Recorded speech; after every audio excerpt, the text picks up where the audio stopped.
Hello everyone, welcome to What Why How session of IS Baba. Today we are going to discuss about Ambedkar and also about the extradition treaties. So today is Ambedkar Jayanti. In that perspective, it becomes important.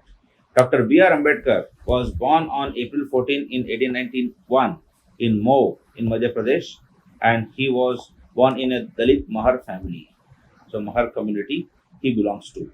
And so his some of the revolts or revolutions against caste system. It started with Mahat Satyagraha on 20th March 1927, and this was against the people who are forbidding Dalits from accessing to water tanks, that is the public places.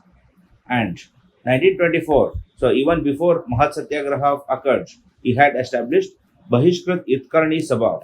So one of the associations, or we can say a political party. Yes, likewise. And later in 1936, he formed a full-fledged political party, that is Scheduled Caste Federation, and its earlier name was the Independent Labour Party. Yes. So in 1936, it was started as Independent Labour Party. In 1942, it was renamed and relaunched as Scheduled Caste Federation. And 1956, he starts a bigger political party, that is the Republican Party of India. That is after independence, he forms this. So in order to bring more and more say followers into his ideology, so he makes the Republican Party of India. Yes, likewise. Then some of the newspapers he wrote was Muk Naik, Bahishkrit Bharat, and Janta. And in 1932, Communal Award was one of his lifetime moments, and it was signed between Ambedkar and Madan Mohan Malviya on behalf of Gandhiji.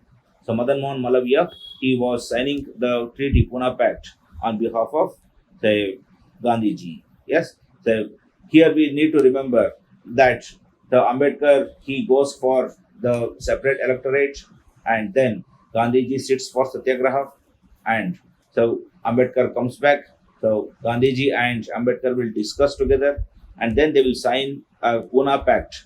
So and in this Pune Pact, there is no separate electorate, but will go for reservation of seats. Yes, likewise. So this Pune Pact and others, it came in the wake of Ramsay MacDonald's Communal Award. So where the separate electorate was declared, and Pune Pact strikes down this the separate electorate of Communal Award. Yes, likewise. Then extradition treaty. Friends, Tahur Rana, he has been extradited and he's been tried in Indian courts. In India, extradition from India to other nations and from other nations to India is governed by Indian Extradition Act 1962. Yes, and here, say the UN Convention Against Corruption and United Nations Office on Drugs and Crime. So these two form the legal basis for the extradition, and say the extradition comes with some of the exceptions or some common bars for extradition is say the failure to fulfill dual criminality. That means if a person is committing a crime in one nation, so that crime should also be considered as a crime in other nation also. Only then the extradition is possible. Say here, one person is committed a crime here, and that is not regarded as crime in this place, so he will not be extradited between these nations. Then political crimes. So extradition cannot happen for political criminals. That means, say, an opposition party leader who is being imprisoned or who is being extradited forcefully in order to try him because of political grudge. Say, for example, if Rahul Gandhi goes to say other nation and he settles there, you cannot extradite him. So likewise, an example, no offense to anyone. Yes, the possibility of certain forms of punishment. Yes, say for example, if a person moves to any nation where death punishment is banned, so that nation will not extradite a criminal to India where in India death punishment is legal. That means they say that if I send this person, you will give him death punishment, which is not allowed in my nation. Hence, the possibility of certain forms of punishment should also be legal. Then jurisdiction. If the nation, say for example, if a person goes from India to Thailand, and in Thailand, if Thailand feels that, say, a jurisdiction of a crime is not in India, say if Chota Rajan, Chota Shakil went to Thailand, and so if Thailand felt like, say, if say Chota Rajan is not considered as coming under the jurisdiction of India, so then he will not be extradited. So if they feel that he will not be under India's jurisdiction but any other nation's jurisdiction, so then he will not be extradited. Yes. So likewise, say for example, if LTTE Prabhakaran went to say Thailand, and Thailand feels that Prabhakaran belongs to Sri Lanka and not to India, so he will not be extradited. Then, absence of an extradition treaty. So, even if there is no extradition treaty between two nations, extradition can be stopped. Yes, say if a person moves to Pakistan and now there is no extradition treaty between India and Pakistan, then like no extradition is possible between India and Pakistan. So, likewise. So, some commonsensical bars have been kept in order to maintain the practicality and legality.